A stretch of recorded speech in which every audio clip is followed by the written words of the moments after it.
The production of this video was made possible by donors to the Orchestration Online Patreon initiative. Please consider adding your support to the creation of free educational internet resources by visiting our Patreon page linked below.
Hey there, this is your orchestration tutor Thomas Goss. The beginning of another day of evaluations, really just catapulting here to the very end of the 146 entries that I received for the 2020 Orchestration Challenge. And what a great way to start this particular group of scores with Tim's entry. Now that was some sonorous oboe playing from the mock-up that Tim's submitted. This, of course, is a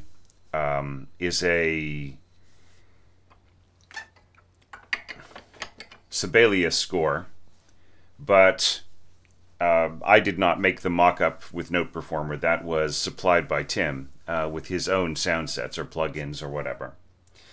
And yeah, I mean some really beautifully realized music. So that would be kind of a really good demo. I would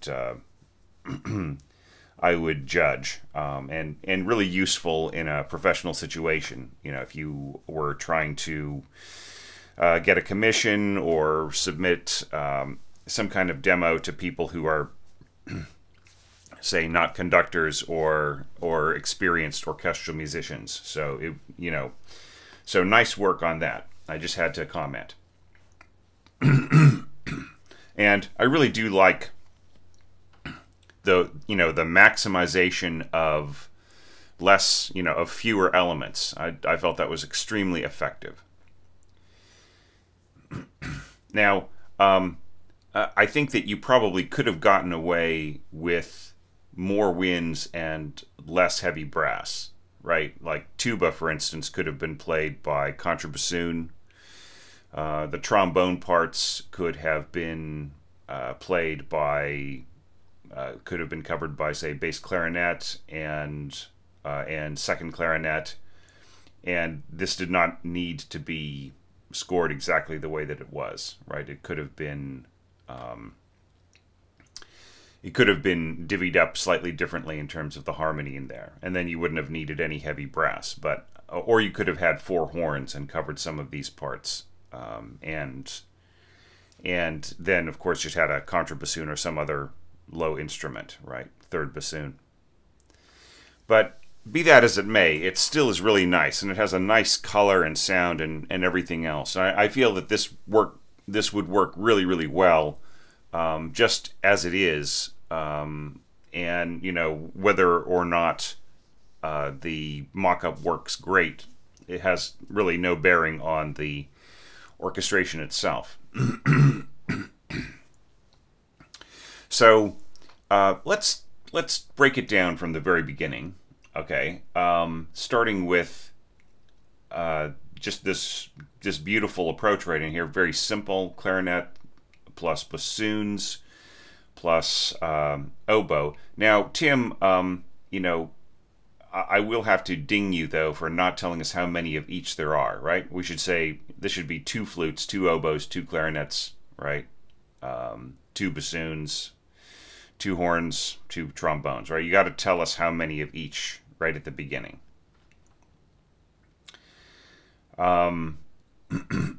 And, you know, like, aside from that, your entrances are nicely marked. We've got, you know, we've not only the number of which player is involved, but also dynamics at the beginning each time. So that's great. Okay. Now,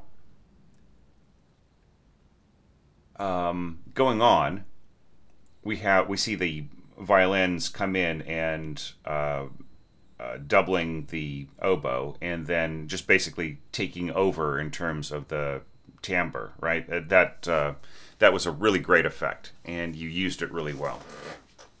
Now, notice here, in terms of dynamics, that, you know, just the character, right? There was like absolutely no problem hearing the oboe in the mock-up. and the way that everything merged together in the textures going forwards balanced beautifully, keeping the heavy brass softer, crescendo towards mezzo forte, and the brass that's missing, by the way, from the horns. You should really tell the horn player how big they're going to get, right, and not just let them guess listening to their fellow brass players.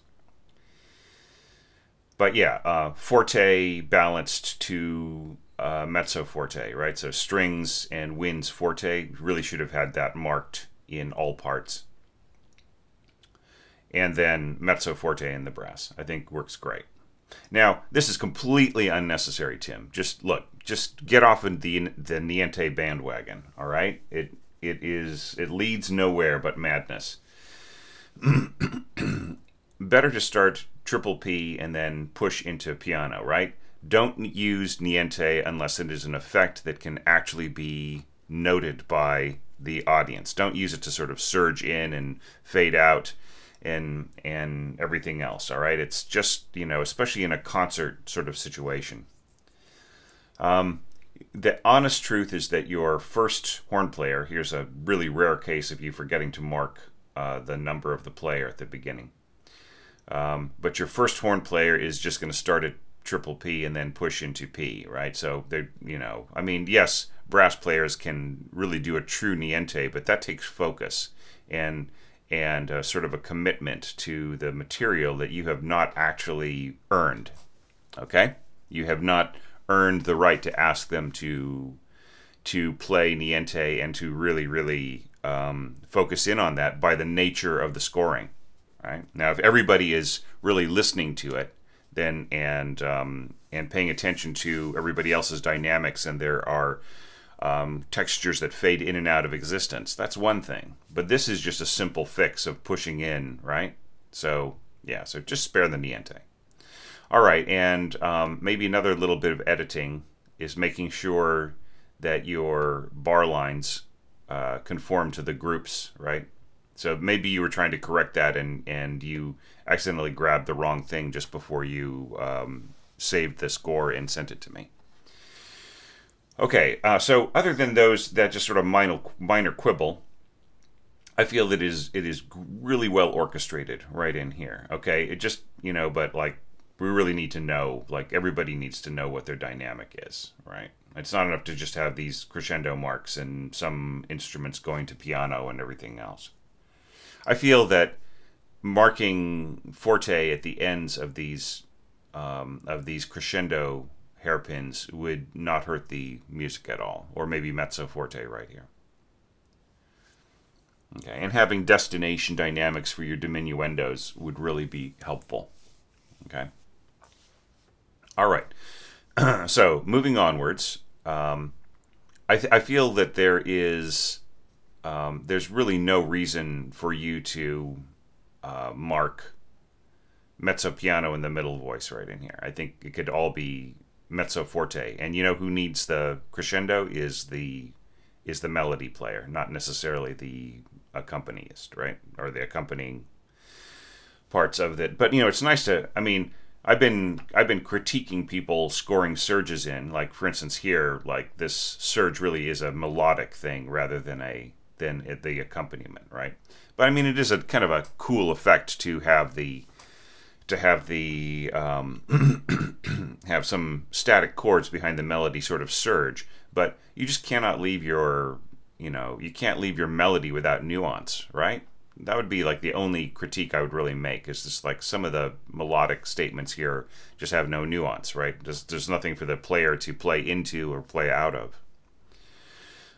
However, I really, really, really like the example you're setting here by having shorter bowing, right? Just not just sticking a big, a massive piano-like phrase mark over your strings and then leaving it at that. Yeah, these are all nicely worked out. Here you could just imitate. I think your bowing could be the same throughout all sections or all groups of string players, right? So I would say break the tie here and go da da, right? So da da da, right? Da da, rather than da.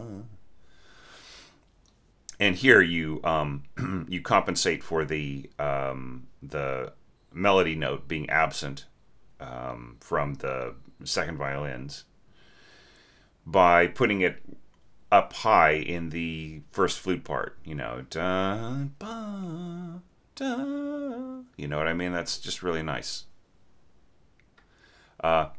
Okay, and now we're going to bump, bump, bump, bum. So there's no need for you to go parentheses 2 and parentheses 1. Just 1 or 2, right? There's like it's almost like a shrug, right? There's no need to shrug when you are assigning your players, right? Because you are the person who decides. It's not like you're saying, well, hey, I suggest that there's that we use the second player here. Not at all. And you just get rid of this by just by putting in like. Right, it's already second voice as it is, right? So let's get our keypad, grab a whole rest in first voice, and just stick it right here, all right? And then put another one right here. Boom. My problem solved. We don't even need to mark the number 2. Everybody knows what that means. Okay, now moving on. That this will sort of work. I've been twitting people about having flute parts that play too low, but this will actually work fine with the allotted within the allotted texture. Really make sure to mark it though. Mezzo piano, like this was one example of no, or actually that disappeared right in here, but this needs to be marked, right? What dynamic you intend to accompany. All right. All right. About the only thing I would suggest here is that you kind of missed the opportunity of imitation in here, because the treatment of the material is almost identical in both of these little gestures, right? You've got some bass motion here with this pizzicato, and actually you added a bit here and there. Once again, transformational or adaptation rather than transcription. And it's all fine. I mean, it's like the more people mess with the bass line in interpreting this piece, the less it is about Lili Boulanger, right? That's just, you just have to accept that, right? There's ways of adapting the material that is more Lili Boulanger. but I would say just changing around the harmony, changing around the counterpoint, changing the bass line, that takes us away from her. But I won't critique it, because I won't run it down, because it's what you feel as an arranger, and that's valid, right? But in the original piano score, there's also the element of dynamics, right? So she contrasts both of these statements, with the second one being very soft, right? So maybe you forgot to put that in. I don't know. But that would have been one way. Another way would have been to contrast the texture, right? Just to have different instruments playing, or contrasting the register, like maybe having the first statement an octave higher, which would definitely make the second flute stronger, and then echoing an octave below and softer. All right, now I would just have to say, I think you're using tenuto staccato in a really great way right here, but here, like, I think it's just a little too emphatic. It's just, you're going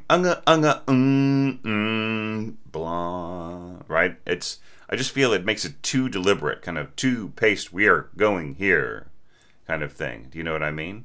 I mean, it's different when you're saying You know what I mean? That's more graceful. That's more. But here, it's just kind of like being loud, being brassy. And everything else, you got the oboes on top of the brass. This was, by the way, this will have to be balanced. The brass will have to be mezzo forte to the oboes forte if you want this to balance. But be that as it may, I just really feel that the articulation here is just a little too scolding. Do you know what I mean? It's just kind of like finger in the face. It's just really the way that it feels like to me. Now here you don't have to say a-tu, right? Because that's what the stems are telling us, right? So if you're going to do two voices, split this, and then have two different stems, we don't need to see a-tu here, or a-due, if you want to be Italian about it. Okay, and then this ending here is nicely balanced. See, you're balancing here, but you're not balancing there, right? The winds, as bright and sassy as the oboes are in your sound sets, they are not going to be able to balance in a real life situation with trombones, right? Especially, not to mention horns and tuba. So, anyways, really great score. Really enjoyed this. Yeah. So this is going to be really fun for the next couple of days. I'll be just really plowing into these evaluations and seeing how much I can get done in a couple of days. It's technically my birthday tomorrow. I thought it was actually Thursday. I just who pays attention to what is the exact date anymore, right? I'm just sort of generally finishing my projects in the around the right time, and I don't have any massive deadlines right now, so the calendar has become less exact, but that's all right. Let's see how much I can get done over the next 2 days, and just really enjoying this whole process today, and my throat seems to be in pretty good condition right now. So here we go. Let's check out the next evaluation for this round of evaluations for the 2020 Orchestration Challenge.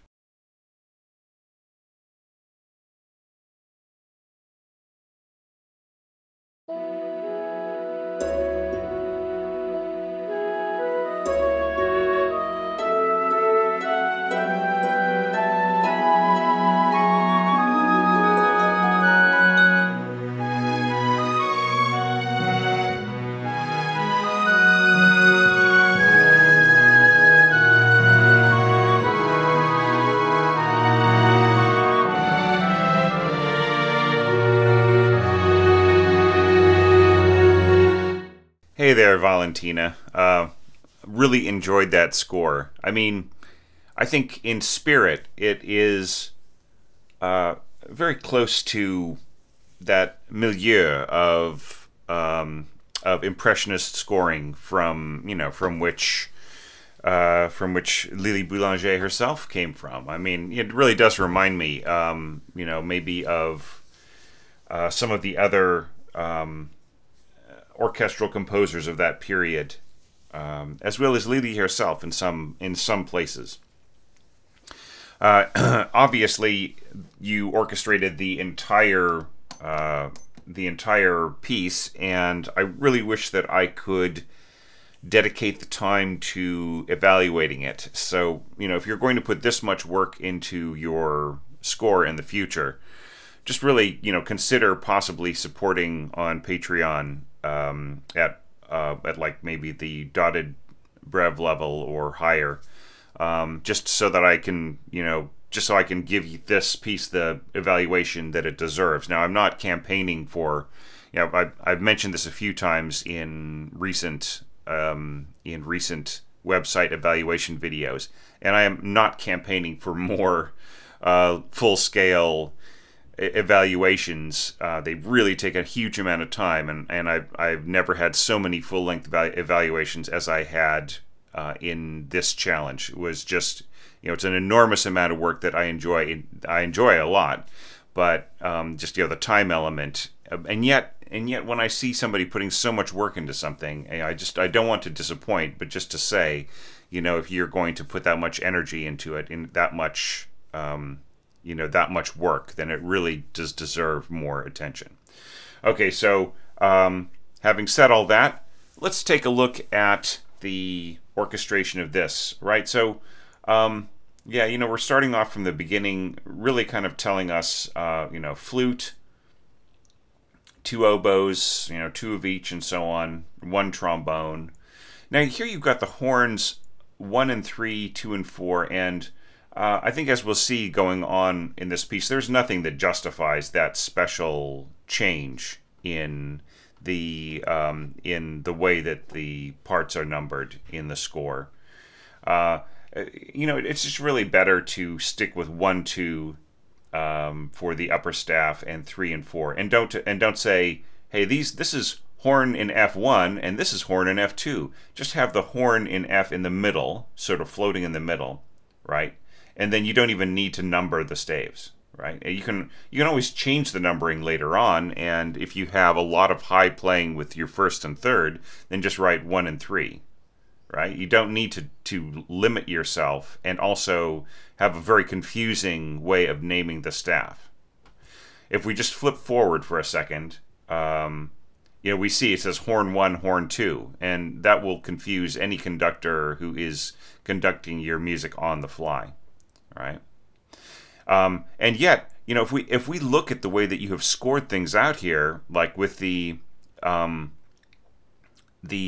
lower middle part being lower than the upper part in this, you know, the upper middle part in this particular voicing, you are actually obeying the 1, 2, 3, 4 approach, right? So you know, you've misnamed your scoring here in terms of standard scoring, right?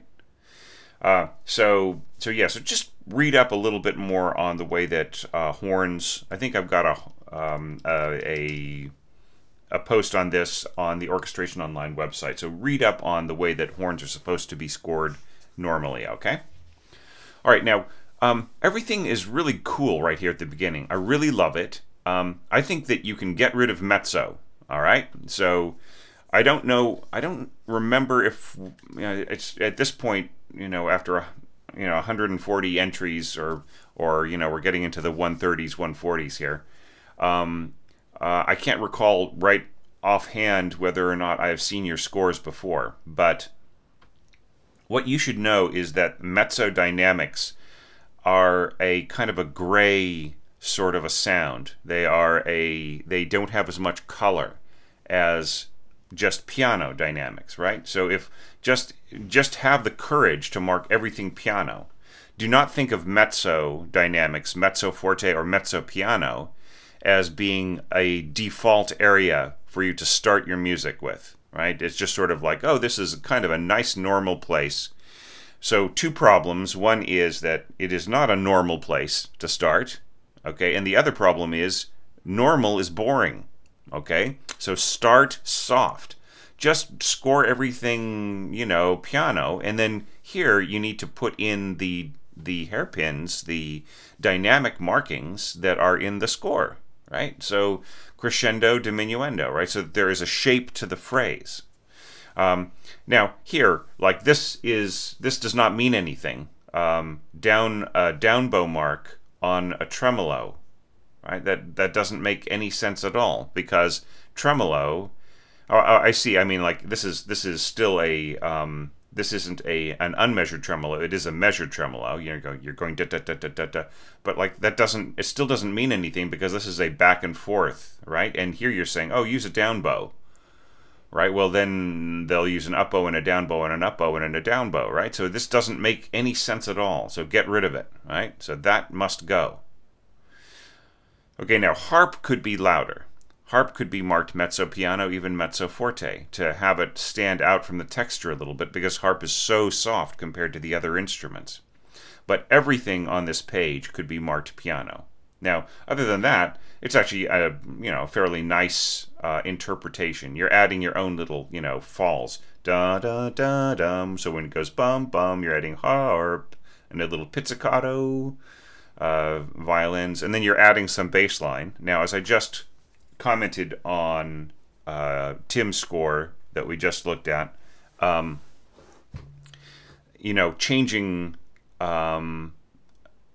changing Lily's bass lines is a way of getting farther away from her intentions, right? So watch out for that.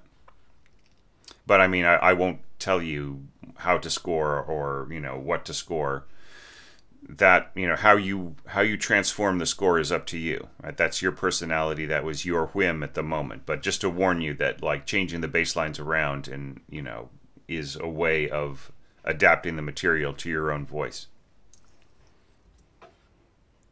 Now, looking at this next page here,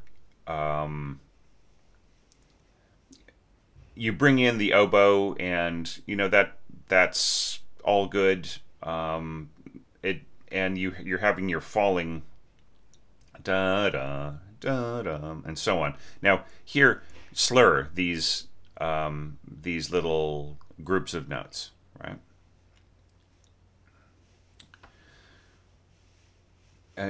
Other than that, I just do not have, I don't really have any problems with the way that this was scored. This is lovely right in here. I don't know why you drop down to mezzo forte here and piano in these other instruments.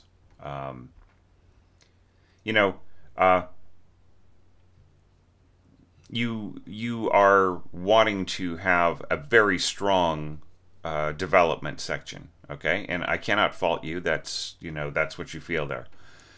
But having the strings be very, very soft right in here, that's the reason why you can't hear them in the mock-up, right?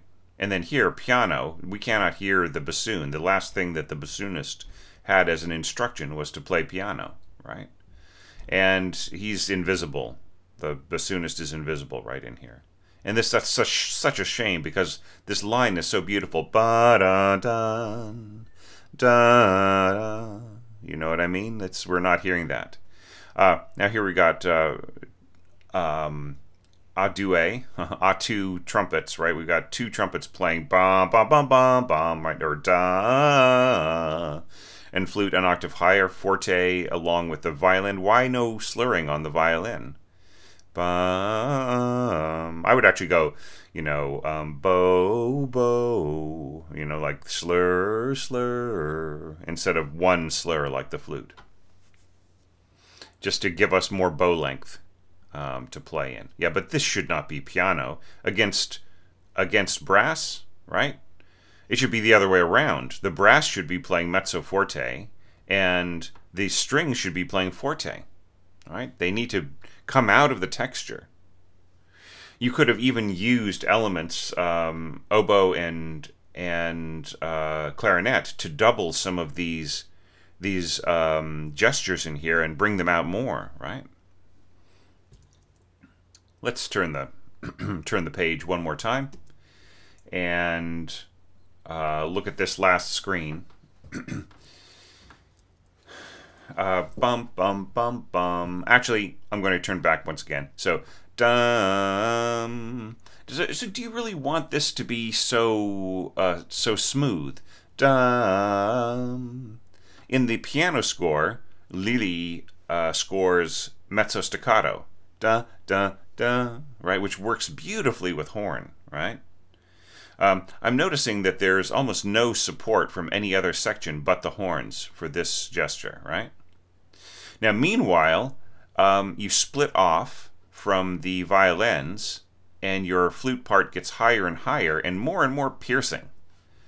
Now, what you are hearing in the mock-up is what you will hear in the concert hall, Okay, it's going to be very shrill. That high, this high F sharp is really going to wear at the ear, I feel, and just be strong and loud and I mean it's beautiful to have this arc that like soars above. But did you notice something about that?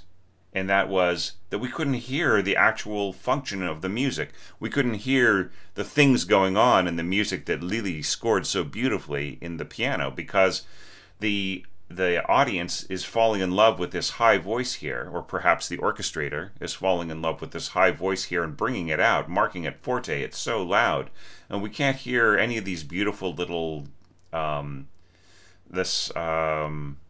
these figures that you've got in your strings. We can't hear the actual melody of the piece, right? Because the flute is just too prominent.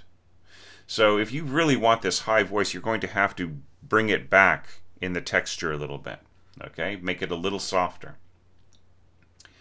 I mean, perhaps everything could come down to mezzo forte, including the flutes, and this could be brought out, and the brass could be maybe a little bit more articulated, right? It's strange that you have slurs here, but you don't have any slurs on your wind parts, right? Why not? Or why not have staccato or some other kind of articulated approach right here? Bum bum bum bum. Okay, so now let's look at the last gesture. Bum. So we have once again completely unnecessary down bow marking, right? The players know what they're doing, the string players know what they're doing. That is their sign to put on their parts, not yours, unless you have a very specific bowing scheme that goes against what would normally be played. What would normally be played here? A down bow. So you do not have to mark down bow markings, right? So keep in mind that a tenuto mark means a full, like a very, very full note. Instead of a beautifully articulated note with an attack and then a shape to it, it's just a big block, right? It's an attack, a sustain, and a release, right?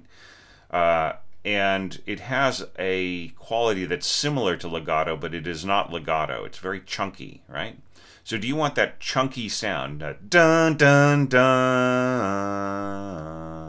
Do you really want that just firm pounding sound on the beginning of this phrase? I don't know. Think about it, right? Maybe it's enough to have accents, right? Accents would be good. Bum bum bum. Now, where are the dynamics here? Right? What is the dynamic at the beginning of this section? We have a forte in the viola, but where are they for the violins and the double bass and and then some people get a diminuendo and some people don't, right? What is going on there, right? So please proofread your dynamics and your slurs and everything else a little bit more, all right? Think about the balance between the sections. Generally speaking, if you want a blended quality between all of your sections and they're all playing tutti, then the brass should be down one dynamic degree from the winds and strings. Not always, but generally speaking, that is the approach. Right now, right here, for instance, all you will hear is the trombones and the trumpets. Right? I mean, you'll sort of hear the harmony from the like this harmonic texture from the strings, and you'll sort of hear the flutes and clarinets and everything on top there, but you'll really hear the trumpet sticking out from the texture there, just very loud. Okay, so just maybe rethink some of this. It might be better to have a harmonic approach from your winds and brass and just octaves from your violins. That's probably the simplest way to deal with this particular texture. There are many different ways of doing it, though. All right. So think about those things, Valentina, and next time you have a full, you've scored everything, you've orchestrated everything.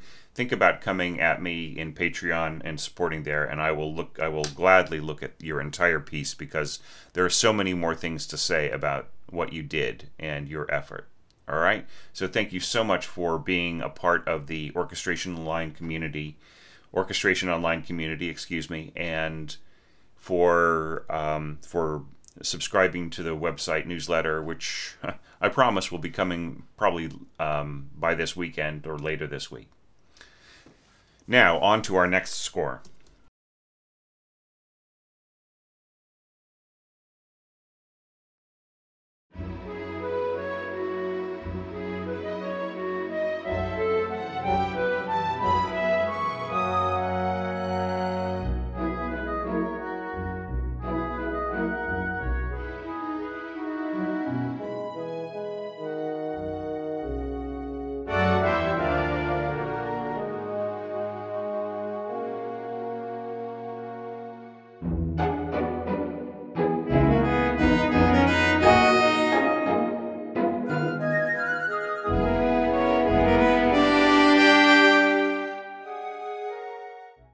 Okay, Lev, really cool little score. All right, so one of our main purposes as an orchestrator is that we don't want raised hands at rehearsal, right? So that's one thing. Another thing is that we want our engraving standards and our approach to be as clear as possible, so that the copyist knows what to do. Okay, and let's just start from the left and move to the right. Okay, so flutes. How many flutes? Right? Oboes. How many oboes? Well, if we look forward into the score, we see that there are 3 oboes here, and we see that there are 3 flutes here and 3 oboes there, and so on. So you have to tell us how many of each at the beginning of your score. Right, that is extremely important. Like 3 trumpets. I mean, you're actually scoring for a fairly big orchestra, even though you don't use that many of the resources all the time, right? Now, you could actually be scoring for far fewer numbers, like just a standard orchestra of 2 flutes, 2 oboes, 2 clarinets, 2 bassoons, right, without any auxiliary members. If you would just change the approach and how you voice these chords, the bottom note here in these chords could be played by the 2nd clarinet, right? Now we don't need 3 oboes. The bottom note of this chorale could be played by in fact, I would say not the, forget about the bottom note. Let's only have the upper note played by flutes, and then this should all be clarinet. I would say all of the bottom 2 notes of this chorale should be clarinets, and then this part should be clarinets, right? Because there's no way that those instruments, the way that you have them scored, could possibly ever compete with the trumpets, right? The trumpets are just so strong, they're so resonant that they will absorb anything that the flutes try to do. Flutes are very, very soft and pretty weak compared to trumpets, even when played softly. All right, so that is another thing. Now, here you say solo and you say tutti, right? That is not how you mark your score, right? This is what you have to say. 1 solo, right?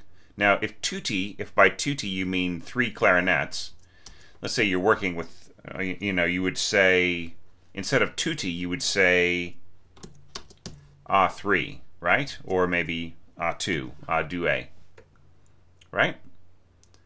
So, so that is how you would mark this. You don't use tutti in a wind or brass part, unless you are working with band, right? So in some situations with concert band, you might mark tutti in a part where you have like section clarinets, like there will be a section of clarinets just like a section of strings, So there, might be 3 to 6 clarinets playing on one staff. And there you would use tutti, all right? But solo, this tells me nothing as a copyist, right? Solo, who's the soloist? The first player? The third player? Who's the soloist for this, right? You don't say solo. You just say 1. Okay? Because this isn't a solo. Now this is a solo because this is a beautiful expression. It is the melody which is being brought out so that it can be played against the entire orchestra. That is what a solo is, right? Okay, but a tutti really refers to strings, right? That is where strings can use the tutti. But here, divisi, this doesn't make any sense because you only have one voice, right? Divisi is usually only used in string parts where you have 2 voices, right? So here you have 2 voices. You have this F-sharp octave, which, by the way, it's possible to play this as a double stop. So you don't necessarily need to have divisi there, right?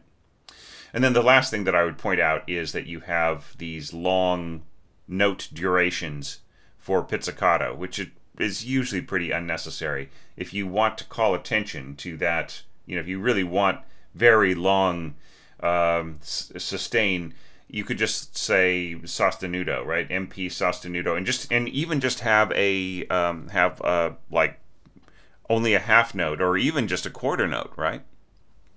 Okay. Now, the very last thing that I'm going to teach you just about layout and so on is that you are cheating yourself by not learning a very, very basic thing in Sibelius, right? So in Sibelius, here you've marked all of these dynamic markings. Okay, so this is really important, Lev. I really want you from now on, when you are working in Sibelius, I want you to use this very simple shortcut. Okay? So all of these are marked in simple text, and that is very hard to read. Okay? And you probably want, what you want? You probably want this, right? You would probably rather have this beautifully engraved standard note. Well, look, let's say that you have decided to add a dynamic, to add a dynamic mark to this note, right? So you probably know the key command, Command E or Control E if you were on a PC. That gives you the cursor, right? And from, you have always just been typing P, right? Okay, there's my thing. But let's try that again. Select any note, rest your thumb on the Command key or Control key, then type E, but leave your thumb sitting on the Command or Control key. All right, just leave your thumb sitting there, and then all you have to do is just type P. Boom. Right? So it is the easiest thing in the world, right? You have absolutely no excuse for not doing this the right way. It is the easiest thing. So once again, thumb sitting on the Control key, and with your finger you reach over as your thumb is lying on that Command or Control key. You type the letter E, and you leave your thumb sitting on the Command or Control key. Then you type the dynamic, right? It could be anything too. It could be mezzo forte. Excuse me. It could be mezzo forte. It could even be sforzando, right? You'll get that beautifully engraved note. Okay, so now let's talk about the orchestration of your piece. So you're starting off with first clarinet solo with a little bit of sweetening, I guess, backup, right? So here you've marked this mezzo piano and you've marked this piano, so you want it to come out, you want it to be in the foreground a little bit, with a little bit of backup from violin. But I'm noticing, like, your parts, you have almost no slurs at all in your violin parts. Like, there are some slurs here with this nice, these figurations that you've added in your middle strings. But like here you have a slur going across these this measured tremolo, right? And that doesn't make any sense because measured tremolo is back and forth, right? It's up, down, up, down, up, down, up, down, up, down, up, down, up, down. And a slur is da, all under one bow, right? So the slur does not make any sense at all. Why not slur here, right? Right? Down, up. Now here you have a slur. Down, up, down, right? Why not have a, oops, I'm sorry, have a slur right there, right?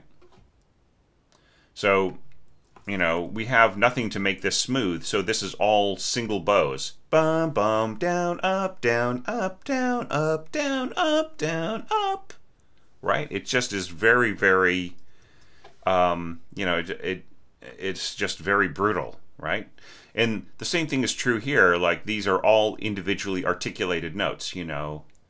Ta ta ta ta ta ta ta ta ta ta ta ta, right? It's all ta ta ta ta on every single note, right? So I think you forgot to add some slurs, right? So I mean, I don't know why, but it should be more, it should be smoother and less emphatic. Now, your dynamics are kind of strange. They're sort of missing from some parts. And, you know, we don't know where we're going. But we end up with pianissimo. That's all good. I like that a lot. But how big are you getting here, right? Isn't the whole orchestra going to get loud, right? Shouldn't it all be nice and big and, you know, maybe even get up to mezzo forte here so we really are feeling something? Some emotion is coming through there. All right. Now, going on... this is kind of nice. We have like pizzicato strings. Once again, very long time values for pizzicato, right? There's probably no way that this note here will last for 3 beats in a violin, right? Like this will die off within 1.5 beats, even at this faster tempo. Now, here you got tutti, I think you mean A2 or maybe A3, right? Like, you mean 3 flutes on that. So, you know, you know, considering that we've got, that we have oboe here, this would seem to be enough, except that it is crossing over, you know, this whole dum should really be played an octave lower on clarinet, not at the same exact register as the oboe, because the solo oboe will be sitting on top of the flutes trying to make the, you know, using around, you know, sort of the same notes, and they will bury the sound of the flutes, right? Or the solo oboe will bury the sound of the flute here, right? Da, dum. Yes, but the melody is dum, right? The F sharp is actually a harmony note, and the melody goes through the middle of the chord. Dun, ba, dun, dun, dun. So it is leading step by step to the B in this bar, right? Now here, the voicing is very strange here. You have got flute doubling clarinet. Now why? Why is the flute doubling the clarinet? You cannot hear the flute here, and you cannot hear the flutes here either. They're too low. Use clarinets. I would say in 80%, 90% of the low flute scoring that I've seen in, you know, where the flutes are in a place where they're supposed to be exposed, but they're being buried in the texture because they're too low and too soft, it could be solved by scoring clarinet instead, right? So as I said before, this should be clarinet. Just let this be clarinet, right? Now, the bottom part of the chord here is not being doubled by any wind instrument, right? Couldn't the clarinet also double this? So you have, how many clarinets do you have? You have probably at least 2 clarinets, right? So, so why not have the 2 lower voices of the chord doubled, and the upper note doubled by the first violin, right? And then you have a nice blend between the two sections. Now here, this is a mistake, right? This is the piano style slur. However, when you are dealing with mezzo staccato is a staccato that comes from the diaphragm of the player. They're going right? They're not going ta ta ta with their with their embouchure to make they're going right? And so slur to the next note, really? How does that even make any sense? Right? There's no, if this is a staccato, you can't slur to the next note. It doesn't make any sense, right? So either have no slur, right? Or have your mezzo staccato slur and know what that is for the player. All right? And then here, like you say, harmonics. Now, I don't know what this means. Does this mean that these pitches are supposed to have harmonics on them and sound like 2 octaves higher? Or do you mean that that these are supposed to be the pitch at which they are supposed to sound, right? Now, if that is the case, then you should score it like this. And you should just get rid of this. It's useless, right? That is what you need. And actually, even better than this would be this. Actually, see, like right immediately you see that this F sharp is impossible, right? If you were to get rid of that, score these as fourths, grab the upper voice, and then change it to diamond note heads, you see immediately that that F sharp harmonic is impossible because it's out of range, right? So as beautiful as this may sound in your mind or in your sound sets, it is not possible for this F sharp to be a harmonic.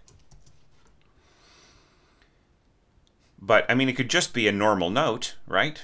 It could be, or it could be a solo violin. Now we finish with bum bum bum bum, and I've already made my comments about how I feel that this should be changed a little bit, right? But I do like the fact that you just have simple octaves in most parts, right? You have F sharp, F sharp, F sharp, walking down in all of your strings, except right here you're getting a little bit of harmony with the viola. So the viola is being wasted here. Just have the viola double the second violin, and you're fine. And then the rest of the instruments can supply the harmony, and I would say fill out the harmony, just like I said before. You know, flute on top, you know, and also doubled by oboe. That's fine, and then clarinets can be taking some of the middle parts, and so can the bassoon can be supplying some of those middle voices as well. So you know, the bassoon doesn't need to just double what's going on here in the viola. It could also be like the second bassoon could be playing the cello part, right? But the resolution's nice. I like that. This really should be more like horn, shouldn't it, rather than trumpet? It just would have a much beautiful, more mellow sound. Okay, and that did not even get into any balancing issues. So that's just, there's just too much to cover in terms of scoring approach, all right? So I hope that that was a really good, you know, just bringing you up to speed on approaches. Like, in general, you have really good ideas, Lev. You know, you've got some great ideas, but you can't write tutti on a flute part, right? And you can't write divisi on a string part with only one single voice. Right? If you meant half of the strings here, you should have said la meta, okay? If that's what you mean, like you mean divisi, in other words, like I want fewer than normal. But you don't need to have fewer than normal strings here, because that's perfectly fine just to play soft and play behind the clarinets. This does not need to be softer. I mean, it does not need to be less strings, okay? That's just a, you know, that is almost never necessary. Okay, so just learn some standards. Check out the music engraving tips channel. When there's a couple of videos on A2 and divisi and everything else. Okay, so check that out. That's really, really important. I think that would, and I've also got a few tips in my 100 orchestration and 100 more orchestration books. Okay, so thank you so much for your for your entry. Really, really enjoyed it. And now let's take a look at the next one.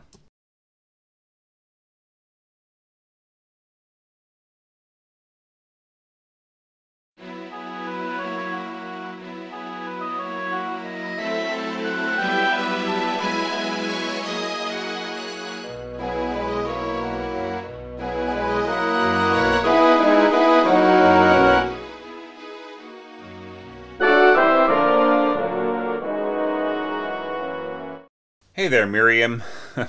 uh, yeah, that's just a really nice entry. Just really, really enjoyed it. Um, Now, I can't help noticing that the quality of the mock-up is not really all that accurate. And I'm looking at this score. I'm thinking this does sort of look like a finale format score, and you might want to check out Note Performer, which I believe is now available for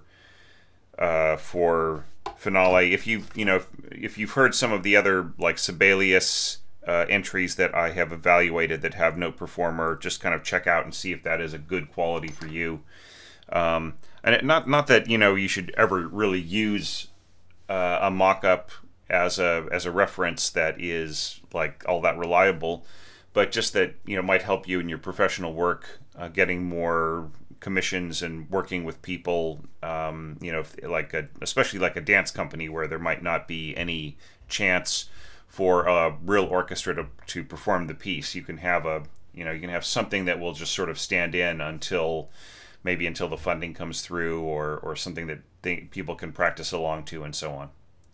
Okay, so let's start at the very beginning here. Now you have a very simple, very straightforward approach here of middle strings and first oboe.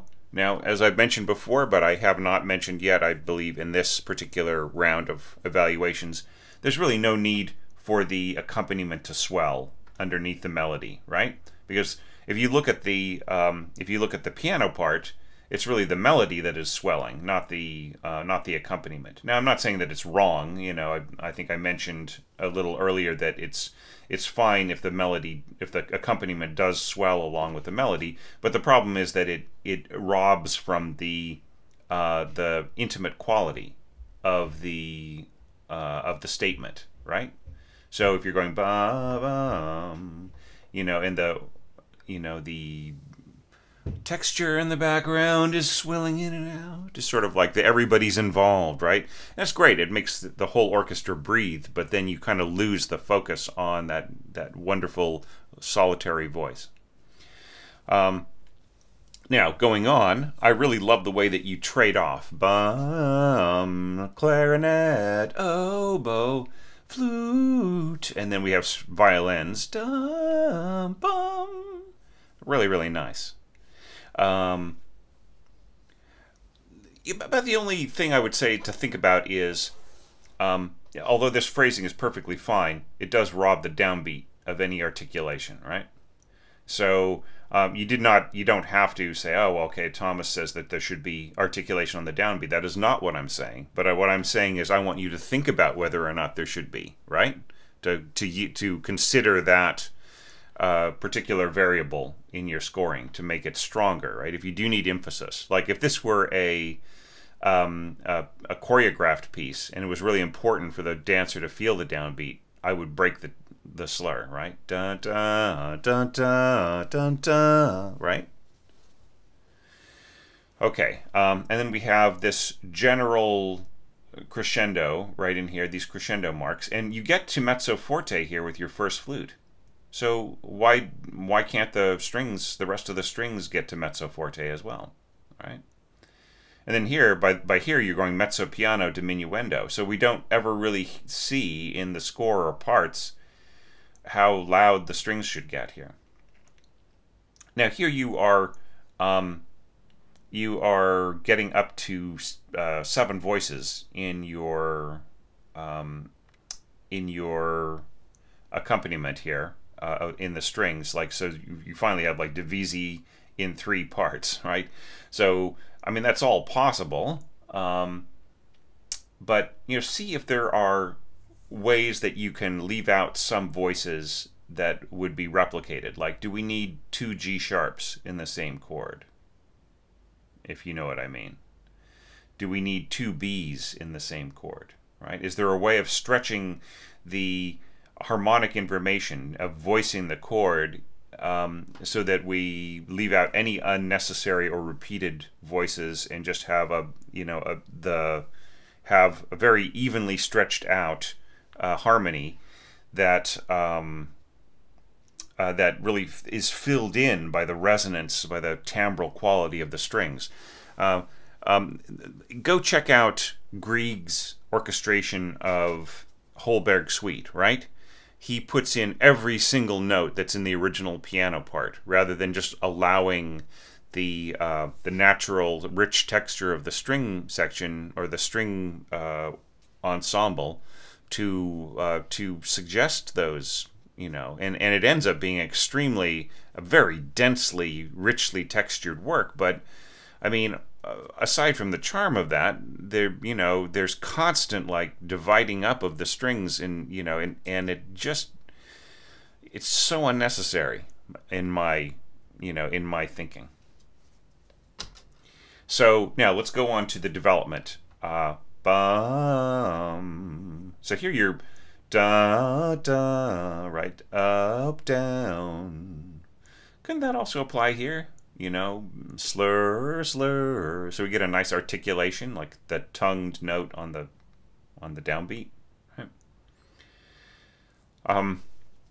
Now going on to here, bum bum. You're into VZ, and then we have the actual melody right in here, the D sharp, C sharp, then going to B, dun dun. Right?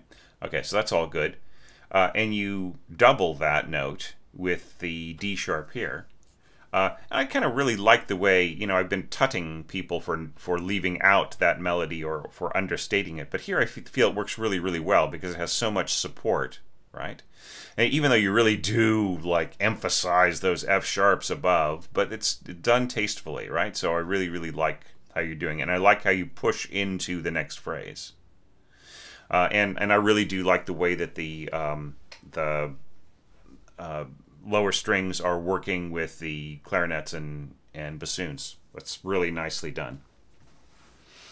And to point something else out, bum bum from your first horn. That's great. Could it be da da da da? You know what I mean? And from the one side you've got the sort of Ravel approach, which is to like slur as many notes as possible, and then then you've got the more Brahms approach or Tchaikovsky approach, which is like make sure that certain beats, especially like downbeats, get their emphasis, right? Okay. Now, bum bum bum bum. Do you really want tenuto, right? So I'm just seeing a lot of tenuto in the place of mezzo staccato, right? In the original piano score, we have mezzo staccato, which is right? It is a very light, measured staccato, which in like I was saying in the last evaluation, comes from the diaphragm. It's like it's something that's pushing with air, right, rather than pushing with the tongue. At least for winds and brass. And here, it's like mezzo staccato would be, kind of dragging the bow in the same direction, but just very lightly, just light little pulses. Okay, but instead we've got very blocky, bum bum bum, right? Like the tenuto mark means that you have an attack, and it just basically, then you have a sustain that is the same force as the attack, and then you'd have a sudden cutoff, right? Which means like it's not a legato. It approximates a legato, but there's nothing connected about it, right? So if you want that dun dun dun, and like here it's like really long bows, zoom zoom zoom zoom, and then you have the reply. So I'm not saying that you're wrong to put tenutos on here, but I just really want you to know what you are asking with a tenuto mark on wind, strings, and brass, right? It's just very long, full notes, right? And then, they work equally well in mezzo forte or pianissimo, but it's just a lot of them in a row, right? There's no variation of register here, right, between the two string parts. There is a variation of register in the entire, like you get the echo, you basically take away the upper register statement in the upper winds, right? And we're taking away the fullness of the horns and clarinets, and then just having the strings kind of echo, and that is nice. Okay, so that is a really good call and response. But in terms of articulation, it's the same articulation, right? And then we have this, you know,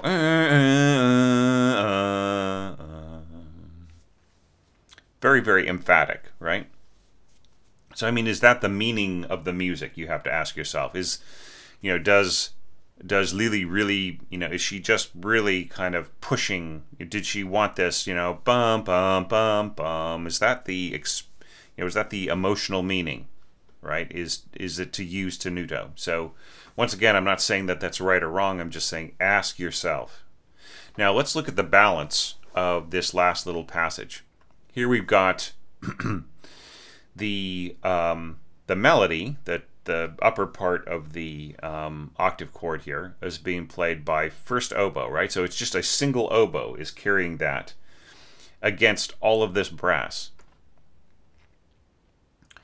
And there will be a real difficulty of it being heard against your trumpets, right? So there are ways of fixing this. One of which would be to mark up your winds to say, like, maybe forte, right? And maybe double the top line with A2 oboes, rather than having the oboes play with this harmony. Because look, let's face it, this second oboe part will be completely buried by the second trumpet, right? Meanwhile, you're having this, you're having all this brass play against the oboes which are carrying the melody, right? So you might as well get that less subtle kind of trumpet-like sound of two oboes playing in unison, right?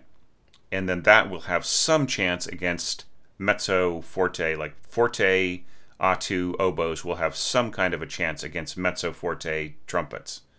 Not the best chance, but they'll have some kind of a chance, right? I mean, honestly speaking, if you really want this passage to work, give yourself more brass in your arrangement and just have it be brass, right? And don't worry about mixing winds and brass together. Maybe have the bassoons play like octaves, but, you know, like the top, like the first bassoon could be doubling the second trombone, and then the second bassoon could be playing an octave below that, right?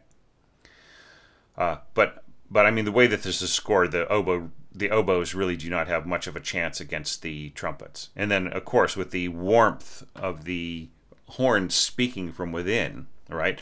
The first horn is actually playing the same melody as the oboe, if you remember your transpositions, everybody.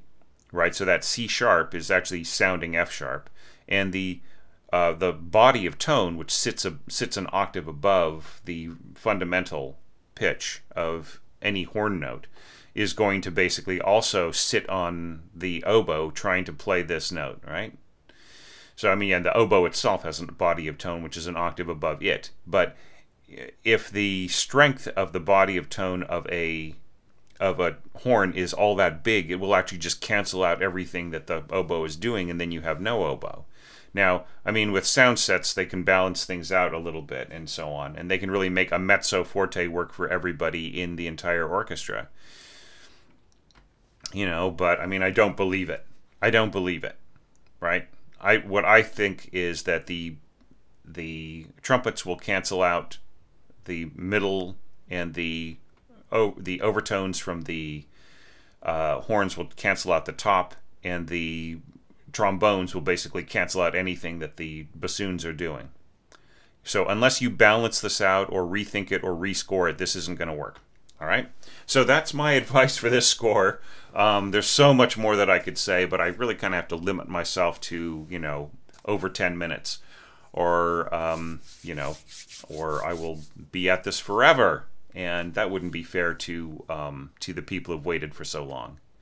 So thanks so much. Speaking of which, thank you for your patience in me getting to these last few evaluations, and thank you for such a great entry, Miriam. It's great to have something from you, and I would really be interested in seeing what you will do with the next orchestration challenge in 2021. It'd be great to see another entry from you. So thank you for subscribing, thank you for your entry, and now on to the next evaluation for this round.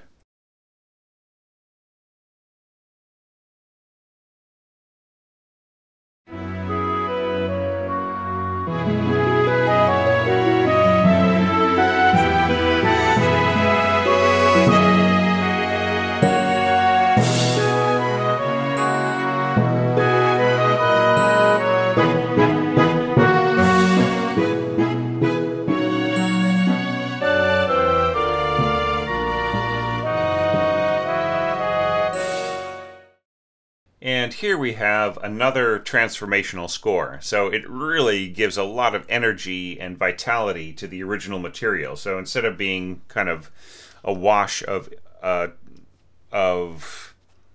impressionistic color, it is more just kind of almost like a big waltz, right?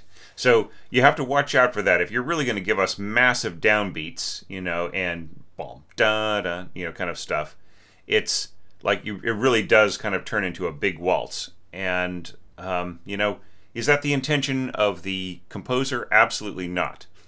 But if it's your intention and you're happy with it, then that is fine. So the biggest problems with this score are,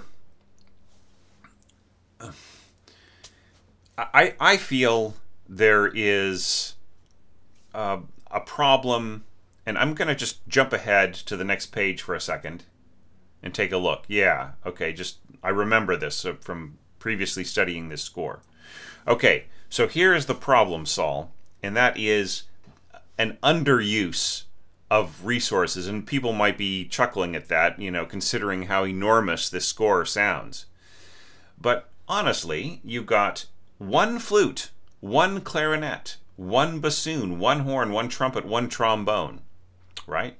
You could have easily had like 2 flutes, 2 oboes, 2 clarinets, 2 bassoons, 2 horns, 4 horns, 3 trumpets, 3 trombones, right? You could have had a much bigger orchestra, and you could have accomplished a lot of what you set out to do with much more subtlety, much more fullness, right? Like really kind of filled in chords, voiced chords in ways that didn't have more awkward, like here we see 2 clarinets, right?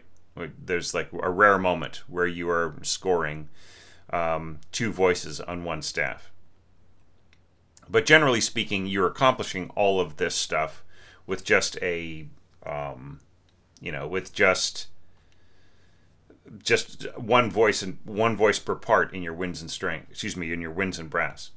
Okay, now another problem that we've got here is using B-flat instruments in a score that is in sharps.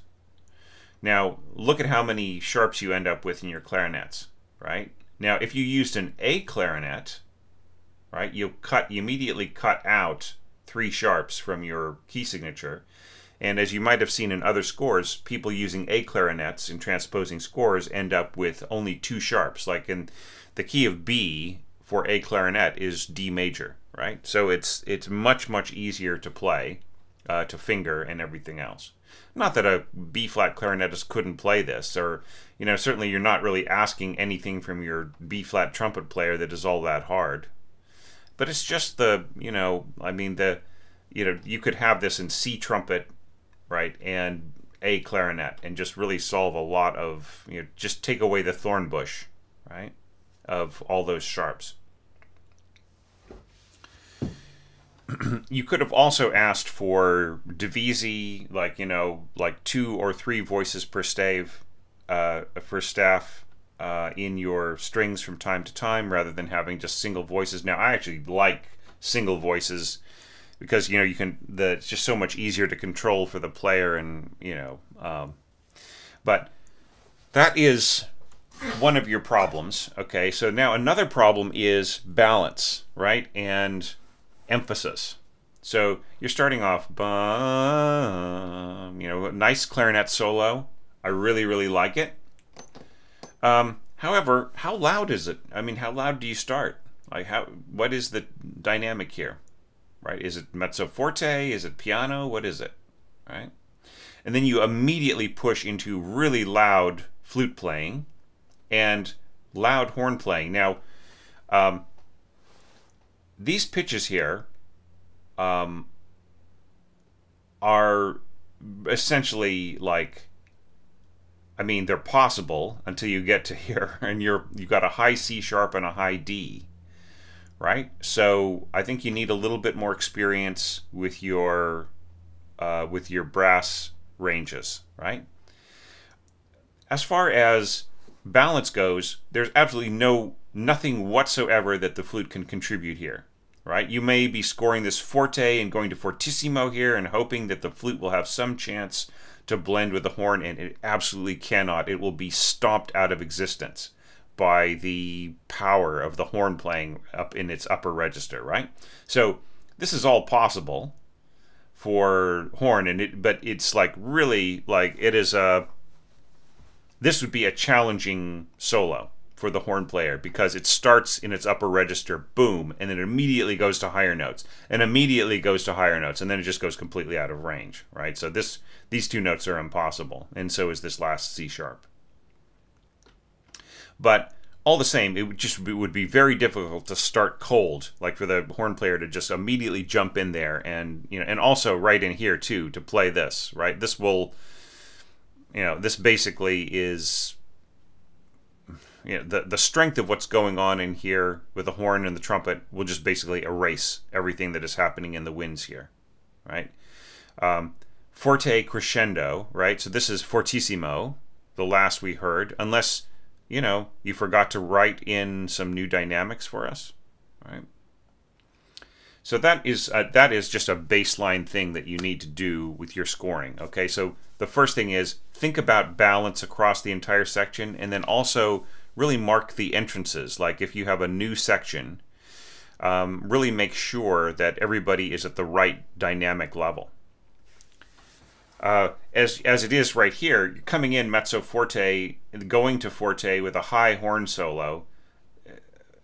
The strings, what can the strings do here? Like at piano, right? They're still soft, right?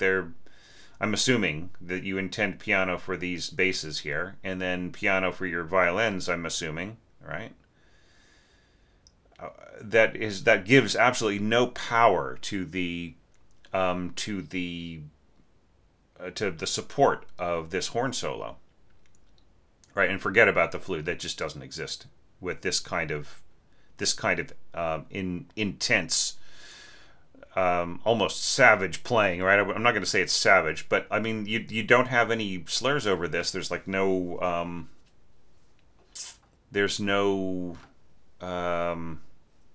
connection to anything. It's just bum bum bum bum bum, right? So not sure how that fits in with the da, this beautiful smooth legato in the clarinet, and now you've got dun dun dun dun dun in horn, right? Just very very loud and yeah. So that now you're going da da da da da. It's very deliberate. Maybe slurred staccato, slurring to a staccato is not necessarily like the is not the most delicate thing to do there. What if this were a trumpet part instead of a horn part? Then it would be really, it would be really within the trumpet's range, right? And then you could give this to the horn player. Just a thought. Now, just this booming, like this timpani in here is just amazing.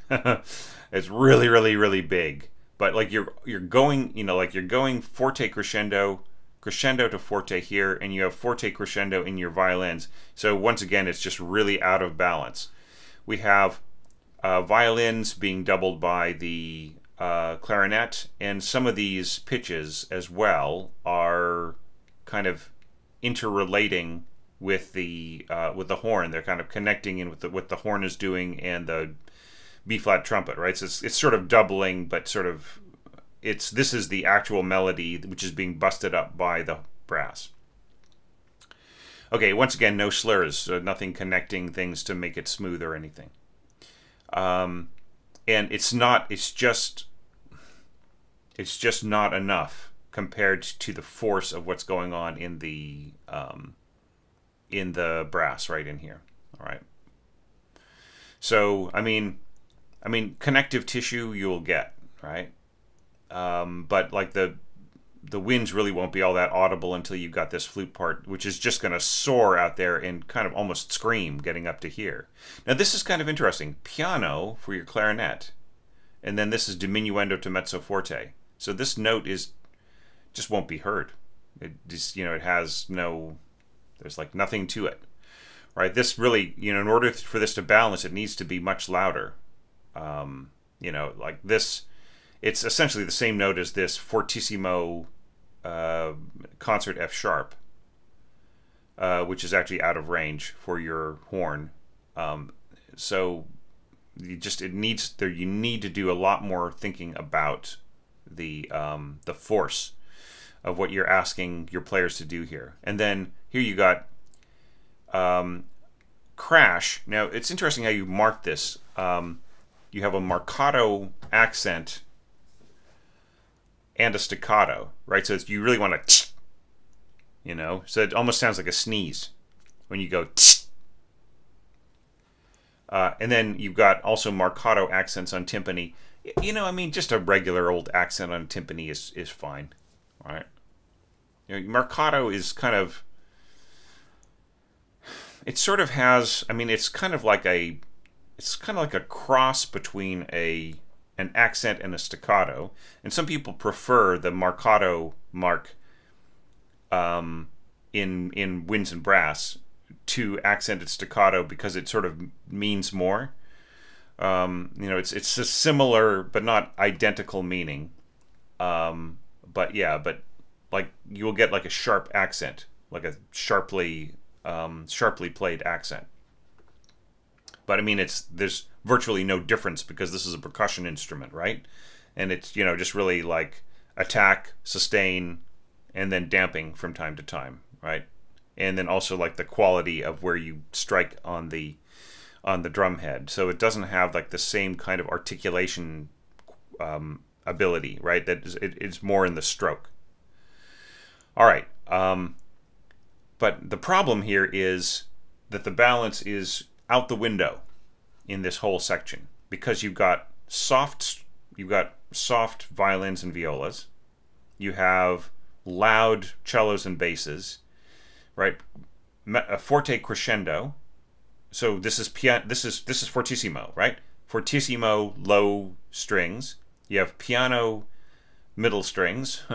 You have mezzo forte first violins, right? And then this is mezzo forte here. And you have fortissimo timpani.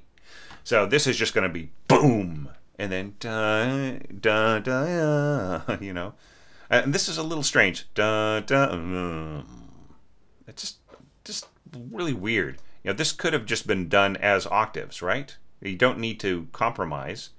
There's nothing stopping. If you're going to push your horn out of any possible range, why are we holding back here on doubling, going up to up to D sharp and C sharp? There's no need for the first violin to jump down again, right? That it can, it can inhabit that space.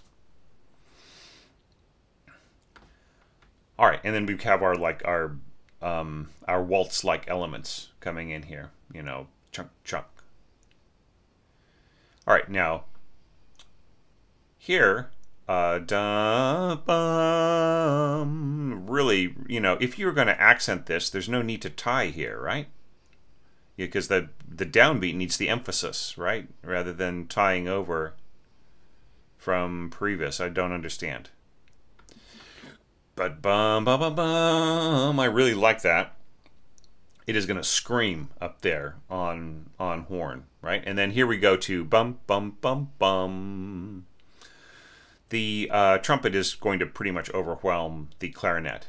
It would be better for you to have more harmony inside, you know, like I mean, you could have had 4 horns here, right? You could have had this being all horns and, you know, horns and trumpets on the bottom, and then having much more brass. You could have had flutes and oboes playing harmony above, right?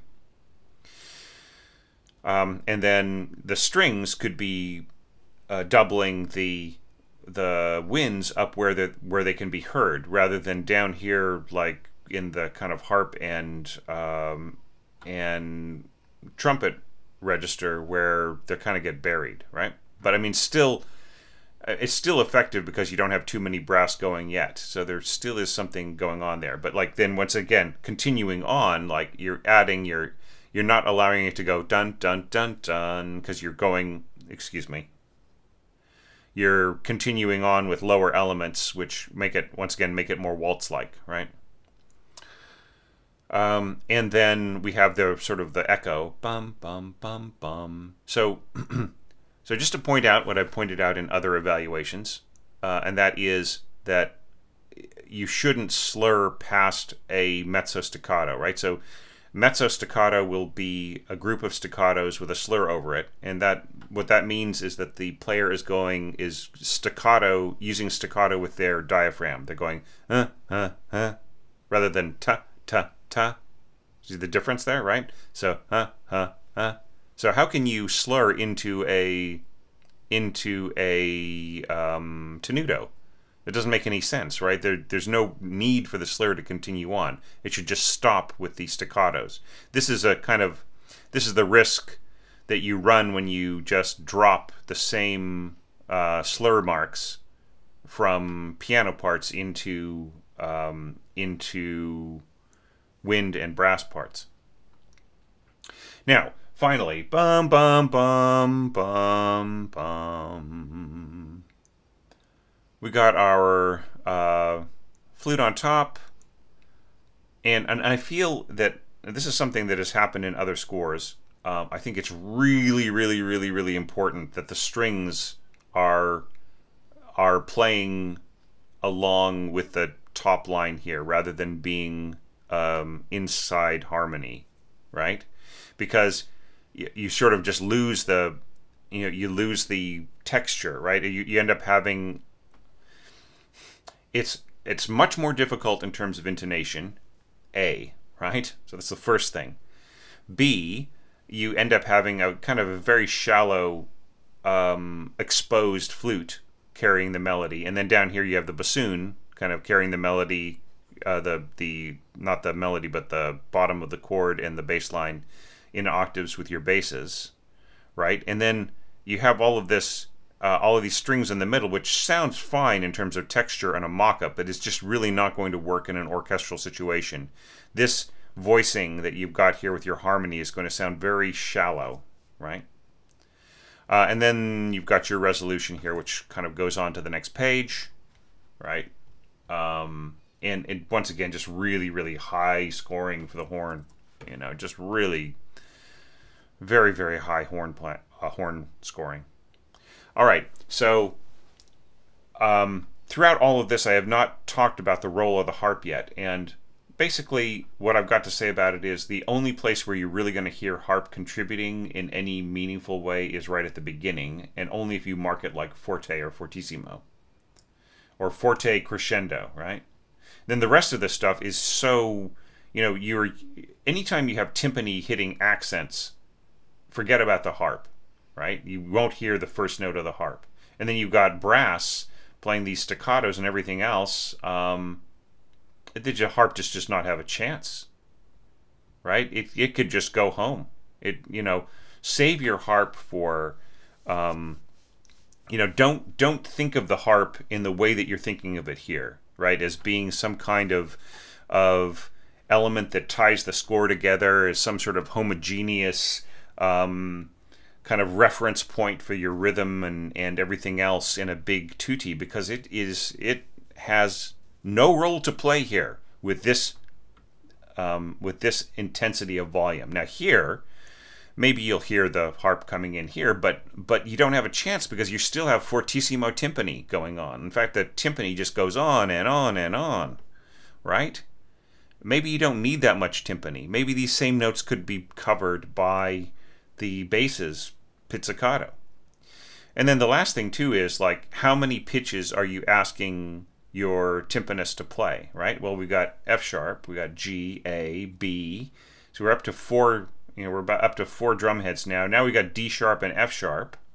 So we're up to 6 timpani now. Of course, this A could be tuned up. This could be one drum right here, G sharp, then retune to A, retune to B, right? Okay, so that's 4 heads. But then it just, you're asking so many pitches from your timpani. I just really feel you need to rethink this, Saul. So like, even though I've been pretty critical and given you some straight talk on this, this doesn't mean that I think you can't orchestrate, okay? I see the vision that you are applying here, right? But I think what you need to do is simplify, okay? Pull it back, add more voices of the same instruments. Like you should have 2 flutes, 2 clarinets, 2 oboes, right? 2 bassoons, 4 horns, 3 trumpets, right? So it's like this is almost bound to happen when you only have one of each voice, right? You are bound to have out of balance elements, right? So really study your brass scoring, okay? Really study some orchestrations, some other orchestrations of this, like my own orchestration lesson on this, and also do some, check out some of my lectures and look at the textures of, like, the planets, the Rite of Spring, Ravel's orchestration of the pictures at an exhibition, and the latest lecture that I'm doing on La Mer, okay? So study some textures and how they balance and how they work together, okay? And I insist, I don't just request or anticipate, I insist that you come back next year with another score for me to evaluate for the 2021 Orchestration Challenge. I would really like to see you handle that material because I think it's more in line with your basic aims as an orchestrator, okay? I think that you would get a lot more out of it, and it would be more of an instructive score for you with this kind of big, brash style. But seriously, add some instruments, right? It's a community rather than a group of soloists, and don't score this high for horn, okay? All right, so thank you so much, Saul. I actually felt that was one of my best evaluations, working with this piece and hopefully guiding you towards stronger orchestration on it. Because actually, this is all fixable, right? Just think about some of the things that I mentioned and come back to it, all right? Okay, now on to the very last score for this set of evaluations.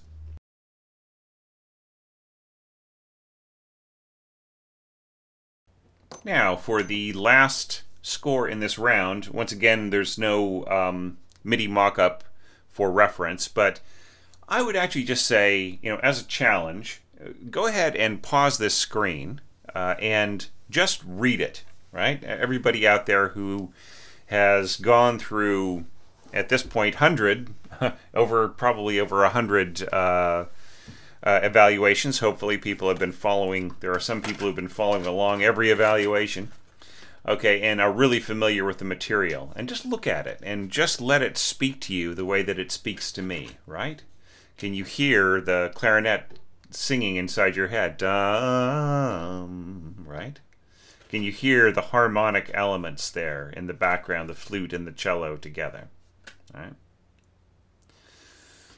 Okay, so now let's talk about this effort of yours, Jorge, and I think that it is, it's kind of like a sketch, right? It kind of feels to me like a sketch, not quite, and it's only like 8 bars, but I'm still gonna give you your 10 minutes plus, okay?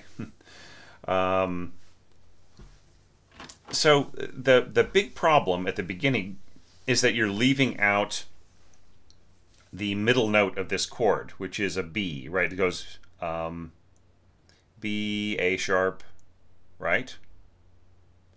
And wait a second. I'm done. Actually, sorry. That's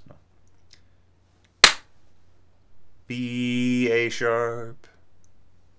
So, yeah. So that, that could have been in viola. It could have been in another instrument. Now you have very low flute here. There's no need to tie. Maybe this was imported from a DAW. But yeah, these should be the same value, right? So dotted half note, right? You don't need to do this sort of tie thing. Maybe you wanted the crescendo to start on the second beat. Okay, in which case, yeah, okay, that's fine. But still, I mean, it's a little fussy.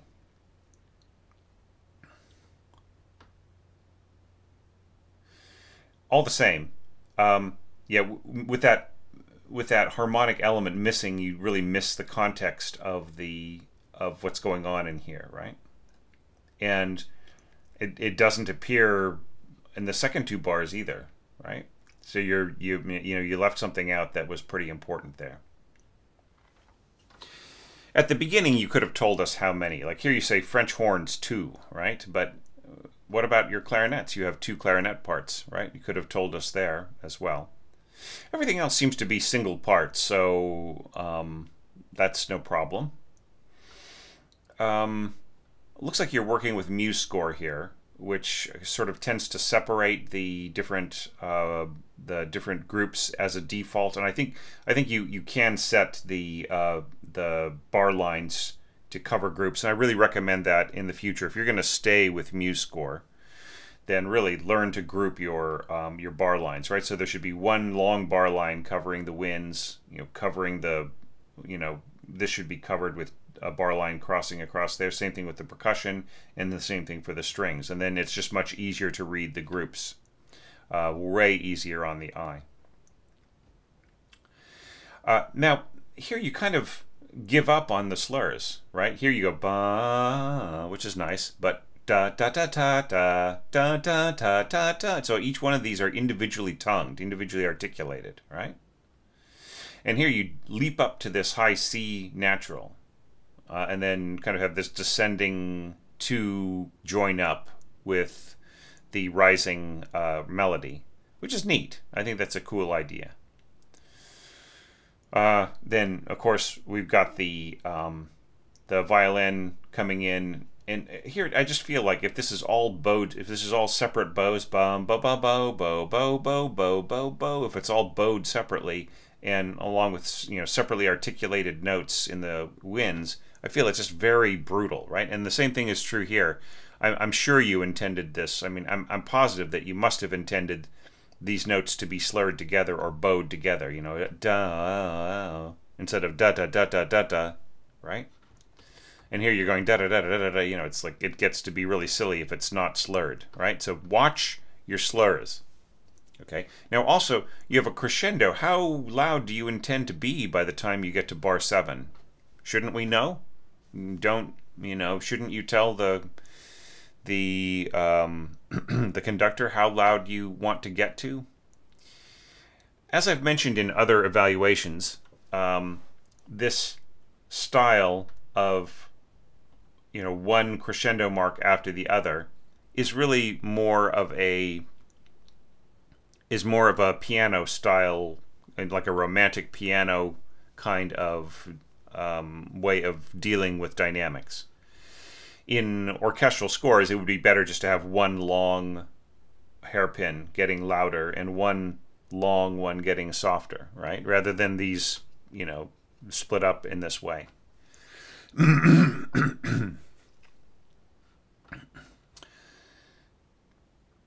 Now, we immediately have problems here. And just for everybody not paying attention, this is a score in C at concert pitch. So this E right here in the French horn, which has no dynamic. I don't know how loud this is supposed to be. Let's assume it's piano. Okay, this note coming in here will completely cover the flute. The flute has no chance here, right? And in fact, this note too, same thing, buried by the strength of the French horn. If the French horn was pianissimo, it would, there would be more of a balance there, but still you have the flute in its weakest register. Okay, everybody? First octave of the flute is very delicate. It needs to be treated with special care.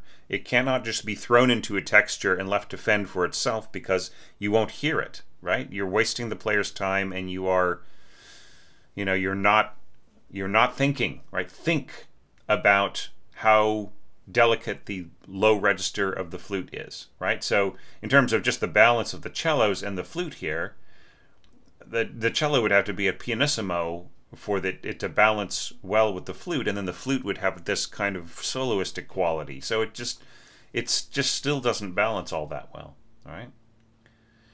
Okay, but when you add the French horn, that is the end of the flute immediately, right? And the French horn itself will have a tendency to stand out of the texture while these other instruments are trying to play and trying to express themselves.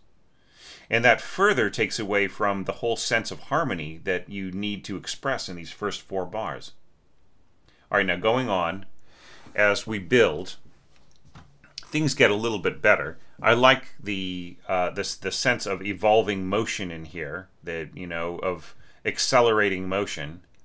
And it's a really great way of creating excitement, right?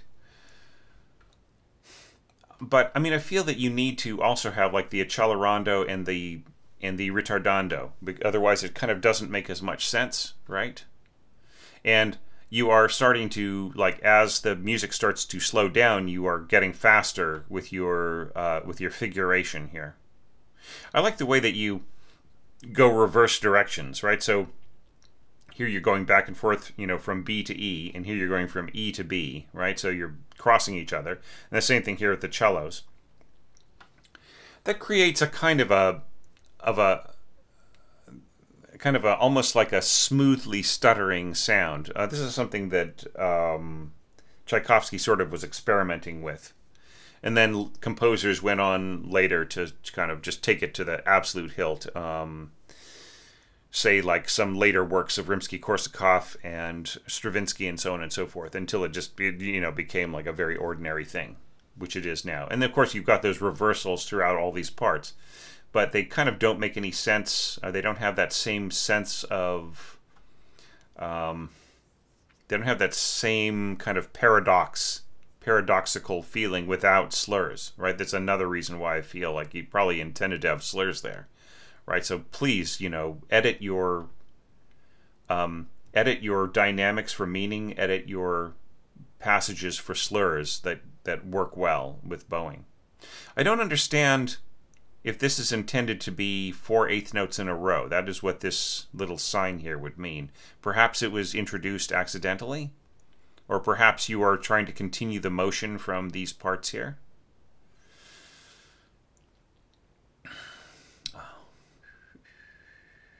So here, I think you should go down to F sharp instead of up to F sharp. Da da da da da dun. Shouldn't be da dun dun. Right? I think we lose the sense of, there's this beautiful curving effect, right? We're going down and then up, down and then up, but each time climbing higher and higher. And then here you're going up and then staying there, right? Shouldn't go down and then up again. Perhaps that was just an error. Okay, and I like the harmonic work that's being done here by the horn, but you just have to really realize that this E is going to be a very high note, and it's going to just really push at the texture. It's going to be hard for this G sharp to and the B up here in the violins. it's going to be hard for them to really be heard against such a powerful, highly placed horn. Now here, this is fine. So I would say just put the E on the bottom and then give another E to the trumpet here, maybe, right?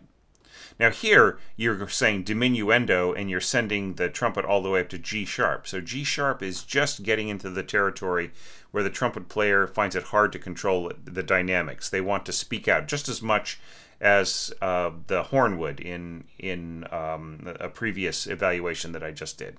All right, so just really watch out about putting your brass so high and then asking it to play softly, right? It's hard for. So this note is actually written B, right? So it is a half step below the highest note possible in the concert range of the horn, right? And then this G sharp here for a B flat clarinet, right, is a whole step below the top C, right, the top written C of the B flat trumpet, right? Once again, hard to control. So if you're intending like, oh, well, we're going to go crescendo up to, say, mezzo forte, and then this will be maybe piano, and then going down to pianissimo, how is that possible for a high A sharp on B flat clarinet, right? How is it possible for a high B to go down from mezzo forte to piano on a French horn, right? So these are all things you need to study and think about, and it is one more argument, Jorge, for you to be working with transposed instruments and to learn how to score transposed from the very beginning, right? So you see the notes in the proper registers. You learn what the registers, what the written registers are for each instrument, how the players play them, what the different challenges are in the different registers, what their quality is in terms of projection and dynamic balance with the other instruments, right? And then you will know, right? You will know very, very well that what you are asking those players to do dynamically and all of those other challenges, okay? So I don't want you to be discouraged. Once again, it's this is a sort of a very emphatic evaluation that really is dealing with some basic issues. It really is not intended to be anything negative at all. In fact, I am just as much as with Saul. I would really be interested to know what you would do with next year's evaluation. So please just, do some more score reading, learn to score in transposing, right? Or at least transpose your parts after you've scored them and judge them whether or not they're out of range or whether or not they are too ambitious or too maybe too optimistic in terms of what is possible.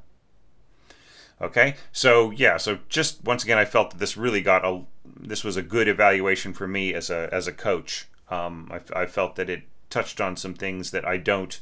I tend to be talking about concepts that don't relate to basic orchestration a lot, and this brought me back to it. Okay, and in a really good way. So thank you so much for that. I really do appreciate it. And I acknowledge the effort that you put into this, and I really want you to keep on it, and get to become a stronger and stronger orchestrator with each project that you undertake. Okay, and just maybe think about getting into an application that is easier to use and more has more professional potential. Okay, so with that, I will thank one and all, everybody watching, for their attention, and thank the participants for this round of evaluations. I really enjoyed coming back to this after a bit of a break to kind of give myself a breather for the past couple of weeks. It's great to come back to it and to see people really challenging themselves and And so for some people, maybe it is like the first or second score that they've done, and I respect that as well. Or maybe the first time something of this scale has been undertaken. And I want you to know that I don't scoff at that at all. I don't disrespect it. I really, I'm honored at the effort. Okay? So keep all that in mind. Check out some of the tips that I've mentioned on the website, and I will see everybody very soon for the very last of the website evaluations for the 2020 Orchestration Challenge.